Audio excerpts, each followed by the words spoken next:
मामा श्री भारत से पहुँचे हैं, व्यासपीठ से प्रणाम स्वीकार करें। आइए कथा से पुनः जुड़ते हैं। माता भगवती की आराधना सभी देवताओं ने किया और से प्रार्थना की कि हे माँ जगदम्बा, आप हिमालय के घर अवतरित होइए।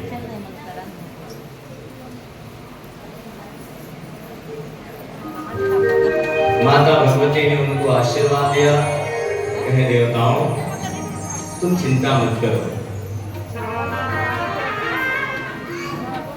मैं रुद्रदेव के संतोष के लिए अवतार लूंगी और लौकिक गति का आश्रय लेकर हिमालय पत्नी मेनका की पुत्री होंगी।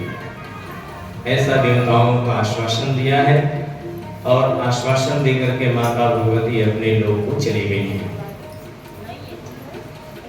मेना भी इधर उपासना आराधना कर रही है। नारद ने पूछा है, कहे पिताजी अर्थात ब्रह्मा जी, जब देवी दुर्गा अंतर ध्यान हो गई और देवगण अपने अपने धाम को चले गए, इसके बाद क्या हुआ? तो ब्रह्मा जी कहने लगे, मेरे पुत्रों में श्रेष्ठ विप्रवर नारद, जब विष्णुवाद देव समुदाय हिमालय और मेना को देवी की आराधना उपदेश देकर के गए थे, तब गिरिराज हिमालय और मेना दोनों दंपति बड़ी भारी तपस्या करने लगे। तपस्या आरंभ कर दी और मन में संतान की कामना को लेकर के 27 वर्षों तक प्रतिदिन तत्परता पूर्वक शिवा देवी की वो पूजा आराधना करते रहे, माता भगवती की आराधना करते रहे। वे अष्टमी को उपवास करके नवमी को लड्डू, बलि सामग्री, पीठ, खीर और गंध पुष्प आदि देवी को भेंट करती थी। गंगा के किनारे औषधि प्रस्थ में उमा की मिट्टी की मूर्ति बनाकर नाना प्रकार के वस्तु को वो अर्पित करते थे। यहाँ पर माता भगवती को किस प्रकार मैना ने प्रसन्न किया है, यह प्रसंग शिव महापुराण बताता है। देवी जो है वो उन्होंने उमा को भी प्रत्यक्ष दर्शन दिया और हंसती हुई बोलने लगी है, कहे गिरिराज हिमालय की रानी महासाध्वी मेना, मैं तुम्हारी तपस्या से बहुत प्रसन्न हूँ। तुम्हारे मन में यदि कोई अभिलाषा हो तो वो तत्काल तुम कहो। मेना ने प्रत्यक्ष प्रकट हुई कालिका देवी को प्रणाम किया और उन्होंने इस प्रकार कहा, मेना कहने लगी है कि इस समय मुझे आपके रूप प्रत्यक्ष दर्शन हुआ, अतः आपकी मैं स्तुति करना चाहती हूँ। यहाँ पर बहुत सुंदर स्तुति मेना ने भी माता भगवती की है। कहने लगी कि दोनों बाहों से खींचकर मेना को माता भगवती ने हृदय से लगा लिया, जिससे उनको महान ज्ञान की प्राप्ति हुई है। तब माता भगवती की वो स्तुति करने लगी, क्योंकि एक सामान्य जीव में इतनी सामर्थ्यता कहाँ, उनकी वाणी में इतनी सामर्थ्यता कहाँ कि वो माँ भगवती की स्तुति कर सके। इसलिए जैसे ही माता भगवती ने हृदय से मैना को लगाया है, उनको ज्ञान उपज गया। ठीक उसी प्रकार जैसे आप लोगों ने कथा सुनी है ध्रुव जी महाराज की, जैसे ही शंख को भगवान ने ध्रुव जी के कपोलों से स्पर्श किया है, तो 5 वर्ष का बालक ध्रुव ऐसी ऐसी स्तुति गाने लगा था कि कोई बड़े बड़े ज्ञानी महात्मा महापुरुष भी ऐसी स्तुति न गा सके। ऐसी स्तुति वो ध्रुव जी गाने लगे थे, क्योंकि उनको ज्ञान उपज गया था। यहाँ पर भी माता भगवती जैसे ही मैना को हृदय से लगाए हैं, पुर से लगाए हैं, माता मैना ने स्तुति गाया है। कहने लगे, जो महामाया जगत को धारण करने वाली चंडिका लोक धारिणी तथा संपूर्ण मनोरथ प्रदान करने वाली उन महादेवी को मैं प्रणाम करती हूँ। आपके हाथ जोड़ करके माता भगवती को प्रणाम करें।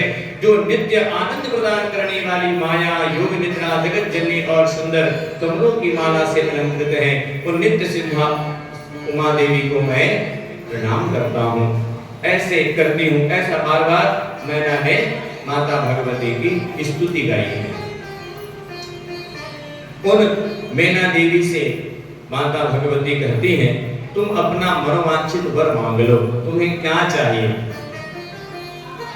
तब मैना कहने लगी कि यदि मैं वर पाने योग्य हूँ माता, तो एक काम करिए, पहले मुझे 100 श्रेष्ठ पुत्र प्रदान करिए, 100 श्रेष्ठ पुत्र प्रदान करिए। माता ने कहा एवमस्तु। और फिर माता मैना कहने लगी कि हे माँ, मेरी ये भी अभिलाषा है कि देवताओं की कार्य सिद्धि के लिए आप स्वयं मेरी पुत्री के रूप में अवतीर्ण हो, अवतरित हो। यह मेरी अभिलाषा है, मेरी मनोकामना है। और इसी मनोकामना को लेकर के मैं ये तब पूजन आदि जो है आपकी कर रही थी। माता भगवती ने कहा कि हे मैना, हम तुम्हारी अभिलाषा अवश्य पूर्ण करेंगे। और माता भगवती जो है आशीर्वाद दे करके मैना को वहां से अंतर्ध्यान हुई है। माता मैना समयानुसार दिन प्रतिदिन जो है दिन प्रतिदिन समय व्यतीत होता गया और मैना को मैनाक आदि 100 पुत्र प्राप्त हुए।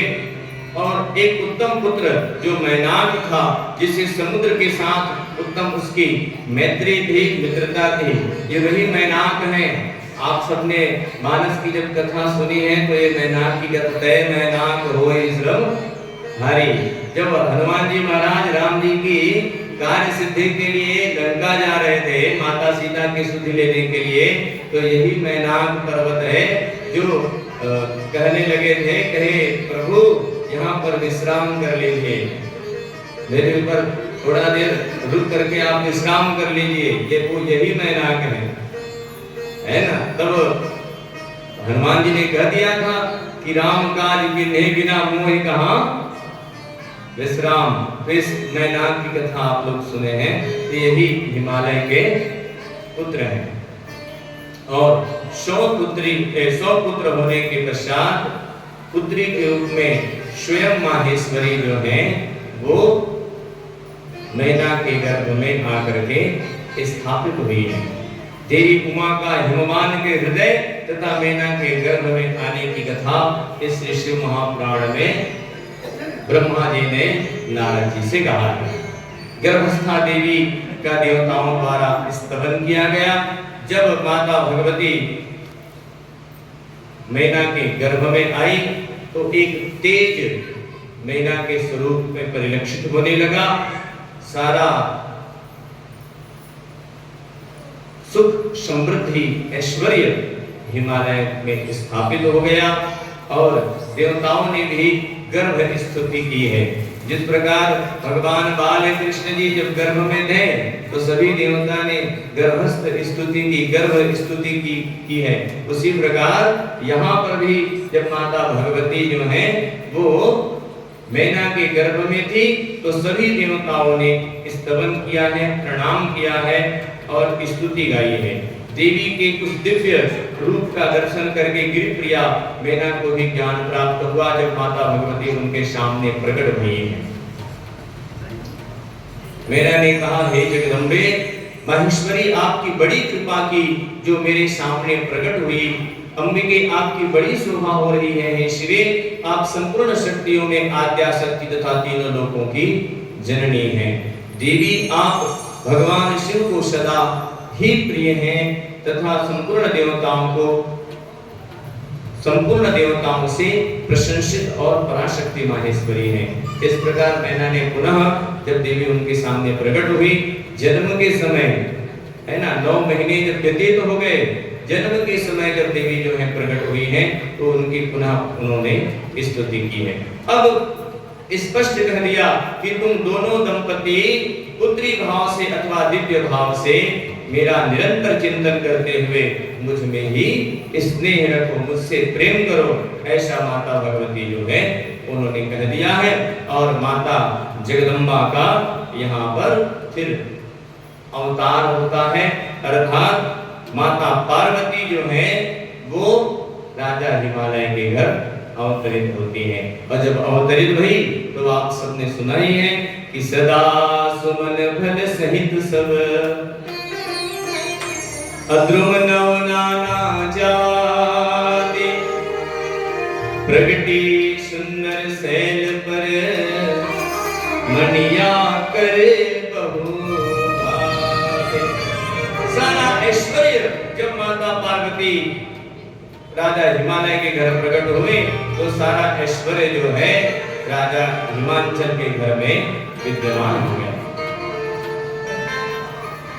कथा आती है कि एक दिन नारद जी का आगमन हिमालय के घर होता है और हिमालय के सामने माता उमा अर्थात भगवती जगत जननी जगदम्बा को ला करके नारद जी के पास हिमालय ने रखा और पूछा है कहे हे नारद जी आप तीनों काल के जानने वाले हैं, त्रिकालज्ञ सर्वज्ञ तुम, गति सर्वत्र तुम्हार, सदैव आपकी गति है, सर्वत्र आपकी गति है, गति सर्वत्र तुम्हार। अब कहूं सुता के दोष गुण मुनिवर हृदय विचार। हे मुनिवर आप हृदय में विचार करके बताइए। नारद का हिमवान के यहाँ आना हुआ है श्री शिव महापुराण के इस कथा में और राजा हिमांचल जो है वो पूछ रहे हैं कहे हे नारद जी आप बताइए कहूं सुता के दोष गुण मुनिवर हृदय विचार। तो नारद जी ने बताया है कहे कहूं सुता तुम्हारी सकल गुण खानी है, कहे तुम्हारी जो पुत्री है तो वो सारे गुणों की खान है। सुता तुम्हारी सकल गुण। अच्छा खान किसको कहते हैं जानते हैं? किसको कहा जाता है खान? खदान, छुई खदान, जेरू खदान है नहीं, जहां मिले कोई वस्तु है निकलते। तो देखो कितना सुंदर यहाँ पर उपाधि दिया जा रहा है, सुता तुम्हारी सकल गुण खानी और नाम उमा अंबिका भवानी। अर्थात इनके अनेक नाम होंगे, उमा अंबिका आदि आदि। और माता के तो बहुत सारे नाम हैं, आप सब जानते हैं, सती साध्वी भवरीदा भवानी भवचनी आर्या दुर्गा या शारदा त्रिनेत्रा शूलधारणी पिनाकधारणी चित्रगंधा जलगंधा माता मनोबुद्धि अहंकारा चित्ररूपा चितादिति आदि आदि बहुत सारे माता के नाम हैं, आप सब जानते हैं। इस प्रकार वहां पर भी माता का सुंदर नामकरण संस्कार किया गया। नारद जी बोले शरणार्थ और मैना आपकी यह पुत्री चंद्रमा की आदि कला के समान बढ़ी है, समस्त शुभ लक्षण इनके अंगों की शोभा बढ़ाते हैं, यह अपने पति के लिए अत्यंत सुखदायिनी होंगी और माता पिता की भी कीर्ति बढ़ाएंगी। श्री शिव महापुराण में भी यह कहा जा रहा है और आप सबने भी सुना है मानस आदि से कि एहिते जस पे नहीं पितु माता, इनके कारण इनके माता पिता को यश प्राप्त होगा और उससे बढ़कर के क्या चाहिए भैया, है ना, कि अपने पुत्र के या पुत्री से इन्हीं माता पिता को यश मिल जाए, उनके नाम से उन्हें जाना जाए। होते नहीं का एक आखर ले गएगा, हाँ फलाना ले गए, और कबू कबू पूछते एक आखर पिताजी का, अरे अमुक जो ना आईएएस अधिकारी है ना फलाना, हाँ हाँ या एमबीबीएस से फलाना होकर पिताजी है, तो बोला यश प्राप्त होते ना माता पिता लगे, तो कहे इनसे आपको यश प्राप्त होगा, कीर्ति बढ़ाएगी, संसार की समस्त नारियों में यह परम साध्वी कहलाएगी। त्रिय चढ़ी है पतिव्रत असी धारा, इनका इनके नाम लेकर के नारियां जो हैं वो पतिव्रत रूपी धर्म का पालन करेंगी। गिरिराज तुम्हारी पुत्री के हाथ में सब उत्तम लक्षण विद्यमान है।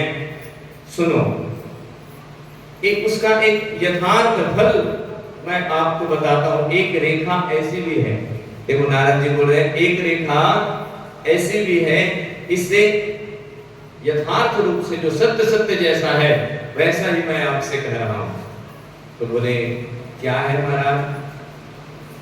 तो ऐसा पति इसको मिलेगा जो योगी नंग धड़ंग रहने वाला, निपुण और निष्काम होगा।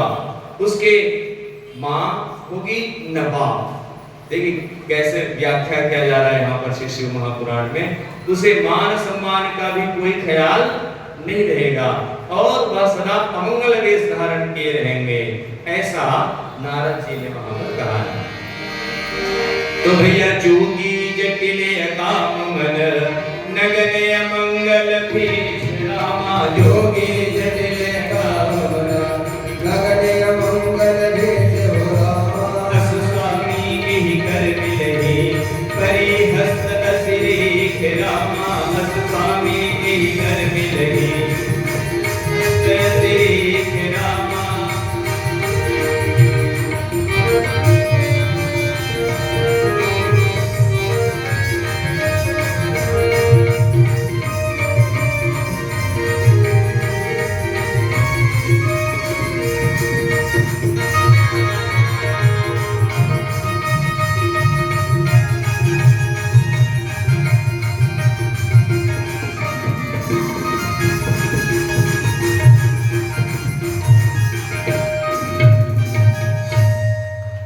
नारद जी कहते हैं कि एकर जो पति हुई ना, जोगी हुई, जटिल हुई, या काम मन वाले हुई, नगर अमंगल भेष वाले हुई,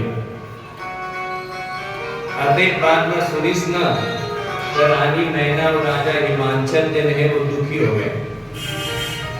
दुख दंपति उमा हर्षानी, दोनों दंपति तो दुखी हो गए, लेकिन माता जो है वो मन से प्रसन्न होते हैं, वो तो सब जानते हैं। दुख दंपति उमा हर्षानी, वहां पर माता भगवती जो है वो प्रसन्न हो रही है। नारद हुए भेद न जान, अब नारद जी उस भेद को नहीं जान सके। अब दोनों विचार कर रहे हैं, रानी मैना और राजा हिमांचल, कहे कि हे नारद जी, इसका कोई उपाय है? बोले क्या उपाय, क्या सुनना चाहते हो? तो बोले जैसा हमने कहा है वो तो होगा ही, जोगी जटिल काम मन नगर अमंगल भेष, ऐसे ही इनका पति होगा।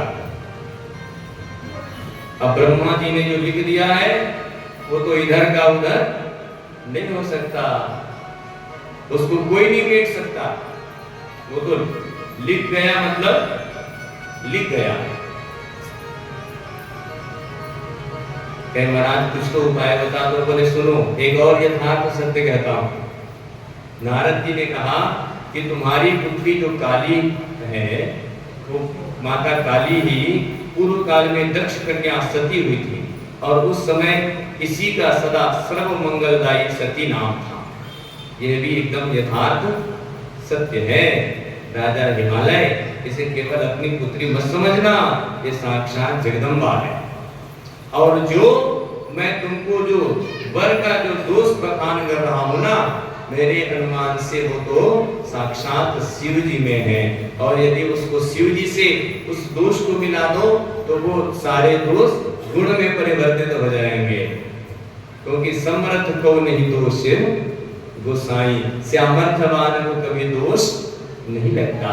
जैसे रवि पावक सुरसरी की नहीं, रवि हो गए, पावक हो गए, अग्नि को कोई दोष लगेगा क्या? उसमें सारी वस्तुएं जल जाती है, लेकिन अग्नि को कोई दोष लगता है क्या?